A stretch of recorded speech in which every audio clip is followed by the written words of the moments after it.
আসসালামু আলাইকুম। আপনাদের সাথে আছি আমি শিলা আক্তার। ইতিমধ্যে আপনারা জেনেছেন ঝিনাইদহ সদর উপজেলা পরিষদ নির্বাচন অনুষ্ঠিত হয়েছে। 17টি ইউনিয়ন আর পৌরসভার 9টি ওয়ার্ডে ভোট গ্রহণ অনুষ্ঠিত হয়েছে।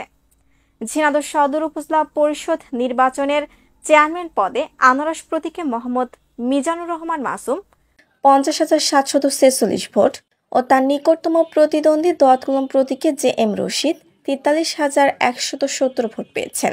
7,576 ভোটে দোয়াত-কলম মার্কাকে পরাজিত করে আনারস মার্কা বেসরকারিভাবে বিজয় হয়েছে। ঝিনাইদহ সদর উপজেলা পরিষদ নির্বাচনের ভাইস চেয়ারম্যান পদে উড়োজাহাজ প্রতীক এনামুল হক এনাম 40,707 ভোট ও তার নিকটতম প্রতিদ্বন্দ্বী তালা প্রতীকে আবদুল্লাহ ইবনে আব্বাস 40,320 ভোট পেয়েছেন।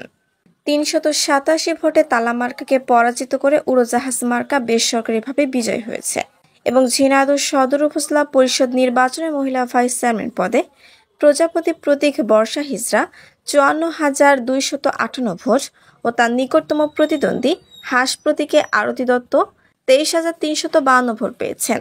30,906 ভোটে হাঁস মার্কাকে পরাজিত করে প্রজাপতি মার্কা বেসরকারিভাবে বিজয় হয়েছে।